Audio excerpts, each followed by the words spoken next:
mesdames et messieurs, maximum de bruit pour Kenny!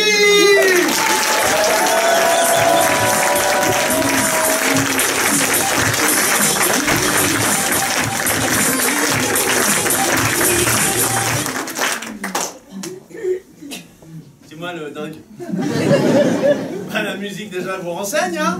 Mettez un truc comme ça en arabe, moi c'est ça, ça fait peur aux gens avant même que je rentre sur scène. Bon, il y a des enfants dans la salle? Ouais. Bon, moi j'ai 17 ans. J'en ai rien à foutre. Que ce soit clair tout de suite. Je vais laisser les autres s'étouffer.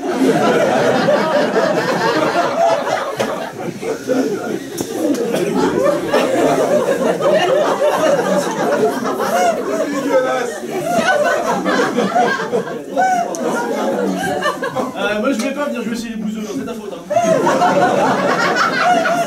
Attendez, Touareg. Ça va, vous avez un monument à Touareg? Voilà. Par la grosse Bertha qui suit derrière l'église, hein? On le sait tous! Non, sans compter que moi après, bah, je rentre en bagnole, hein? Jusqu'à Nantes, j'habite à Nantes, moi. Bah, je suis riche, hein. Non mais je rentre en voiture, mais je vais pas faire le malin parce que je suis comme beaucoup de gens, hein, tu sais, hein, quand tu rentres, hein, du fin fond de la campagne bouseuse pour aller à la ville, hein, que tu prends les petites routes sinueuses comme ça en pleine nuit, hein, bah forcément il y a des choses qui te viennent, parce que moi, là comme ça j'ai l'air, hein, mais non, j'ai un cœur, je suis sensible. Et j'ai peur des fois. Et quand je suis sur une petite route sinueuse la nuit comme ça en pleine campagne, bah je sais pas vous mais moi j'imagine que je vois des choses. J'ai peur de tomber face à face avec la Dame Blanche par exemple. Oh, la Dame Blanche, attends, ça c'est flippant comme légende ça, la Dame Blanche, c'est pas flippant ça? Oui, bah tiens, ah bah merci, t'es pas rancunier, c'est bien. Non mais c'est vrai là, tout le monde voit ce que c'est la légende de la Dame Blanche au moins? Bon d'accord, alors pour ceux qui ne savent pas ce que c'est, je l'explique en 2 secondes. La légende de la Dame Blanche, en gros, t'es dans ta voiture, donc c'est sur une route de campagne sinueuse, alors c'est lugubre, hein. Nuit noire, mur de brouillard, toi t'es en plein phare, tu sais, tu roules avec les yeux comme ça, t'es pour éviter de te prendre un cerf, un sanglier ou un tourteau dans le pare-choc, comme ça, hop, tu roules, et d'un seul coup, l'ouange, bam! Sur le bout d'un virage, tu vois une silhouette blanche qui bouge, il fait... Alors bah tu t'approches, tu t'arrêtes à côté et en fait c'est une dame qui fait du stop. Alors elle fait du stop, elle a pas un sac à dos, le guide de route en sous-bras, hein. Non, en fait elle est là, perdue au milieu de nulle part, tu sais, une grande robe blanche immaculée, elle est toute pâle, y a rien autour, tu dis, oh elle a eu un problème, tu vois. Bon bah toi t'es humain, hein, tu dis, bon je vais la ramener à la ville la plus proche pour l'aider, donc tu lui proposes de monter dans ta voiture, elle accepte, elle monte dans ta voiture, elle se fout sur la banquette arrière en plein milieu, poum, comme ça, et elle bouge pas, elle dit rien. Toi tu démarres, tu roules, t'étais pas rassuré parce que tu remarques c'est que en la regardant dans le rétro, bah en fait elle te regarde avec des yeux un petit peu comme ça. Ah tu flippes, hein. Tu roules. Bon bah tu lui parles à très bon pas, t'as encore 30 bornes à faire, tu t'ennuies un petit peu, bon bah du coup pour t'occuper, bah discrètement tu entreprends de bouger le rétro pour y mettre des... Ah t'as crié comme ça. Non toi tu me prends peur, tu parles contre le véhicule espoir, tu te fous dans le fossé. C'est ça la légende de la Dame Blanche. Ça fait peur, hein.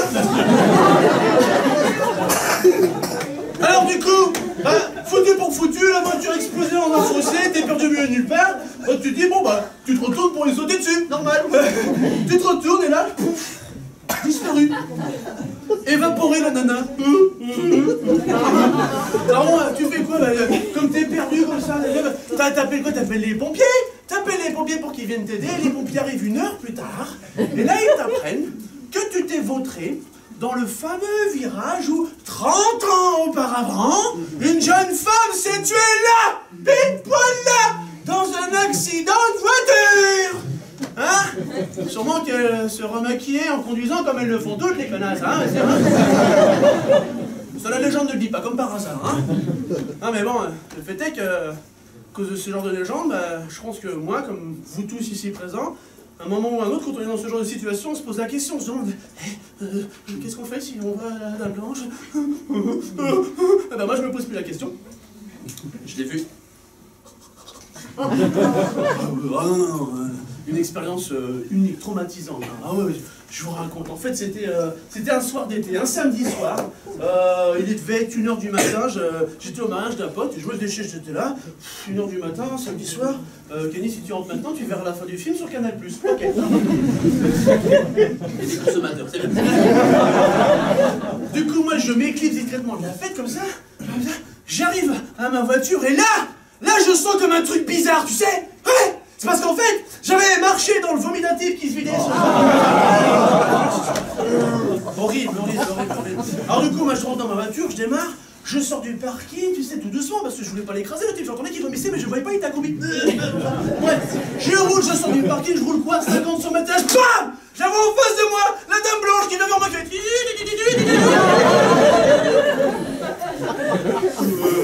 Alors bon, dans ce genre de situation, on réagit comme on peut. Hein. Moi j'ai agrippé mon volant, j'ai commencé à accélérer comme ça, et puis j'ai baissé ma fenêtre et j'ai fait hey, tu me fais pas peur, viens pas, arrache-toi de là. Et là je lui fonce dessus et je pouf, disparu sous ma voiture.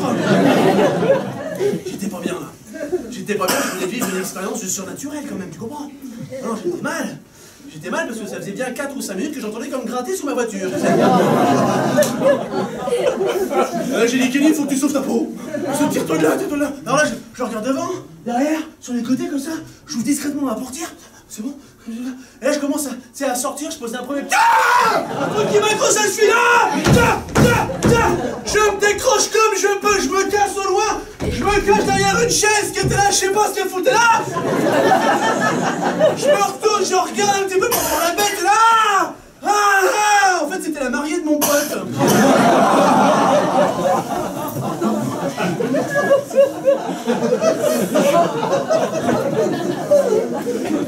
Ça, elle me courait un peu parce que j'ai oublié ma veste et les draps.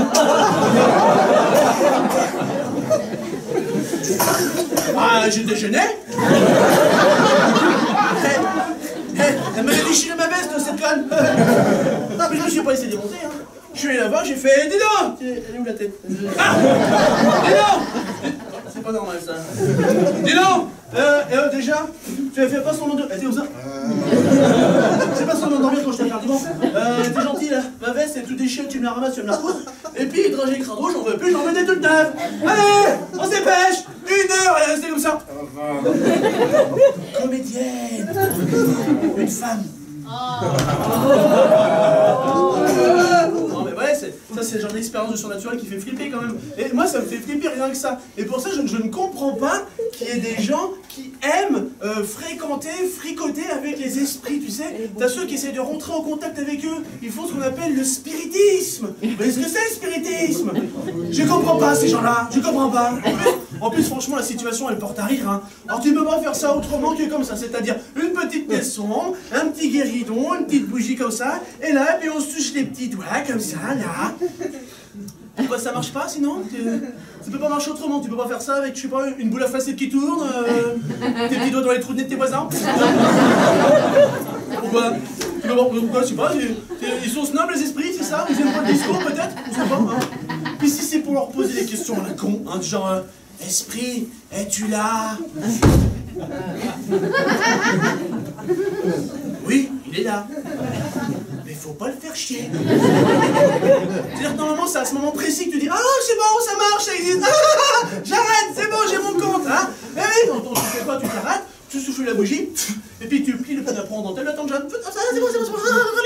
Eh ben non, tous les qui continuent, qui vont jusqu'au bout, des kamikazes, ils vont et puis ils posent des questions, encore plus de questions. Esprit, es-tu un esprit tourmenté? C'est surtout que tu n'aimes pas que tu viennes le faire chier, cet esprit. Donc normalement, tu lui poses pas de questions, mais il continue, tu sais. Genre, esprit, es-tu l'esprit de quelqu'un de connu? Ah oui, ça c'est une lubie de ceux qui font du spiritisme, ils veulent absolument tomber sur l'esprit de quelqu'un de connu. Hein? C'est un truc, hein, esprit, es-tu l'esprit de Claude François? Claude François, hein? Je sais pas s'il nous entend de là où il est, mais à mon avis il doit en avoir plein le dos de se faire réveiller par des gens qui sont pas encore remis de sa mort, tu sais. Alors bien sûr, tu déranges un esprit, tu essaies de le taquiner, tu penses bien que ça va pas se passer tout seul. Ah bah non, il va te le faire regretter, c'est normal, hein. Donc en général, ça se passe comme ça. Touchez. Esprit, esprit, est-ce qu'il va arriver à l'un d'entre nous quelque chose de grave?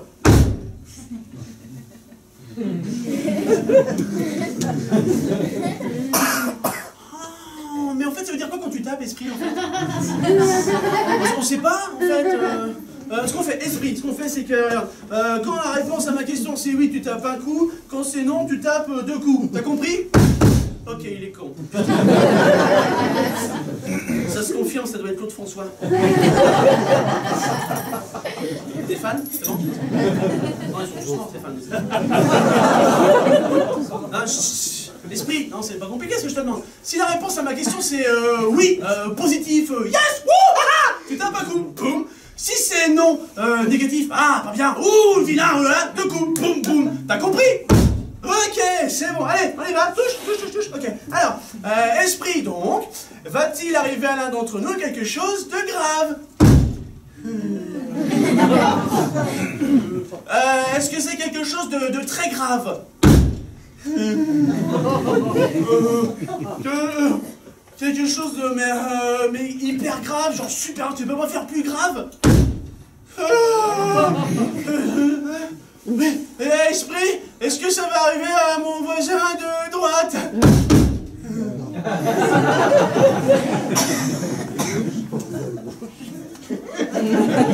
Esprit, est-ce que ça va arriver à mon voisin de gauche?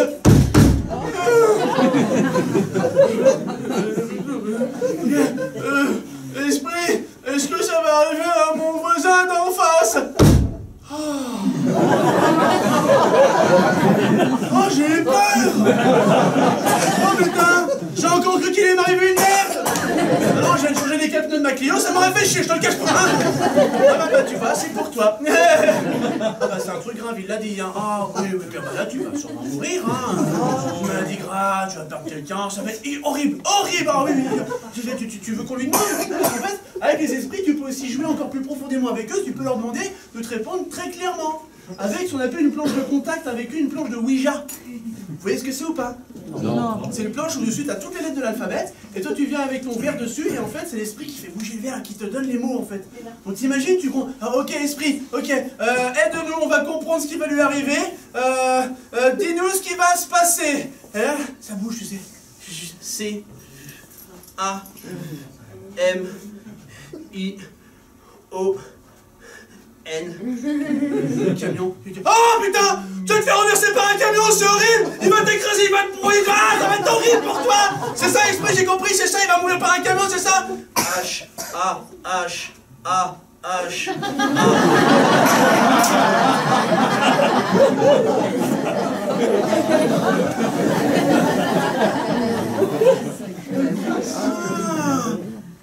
D'où la notion d'esprit farceur. Merci, c'est tout pour moi.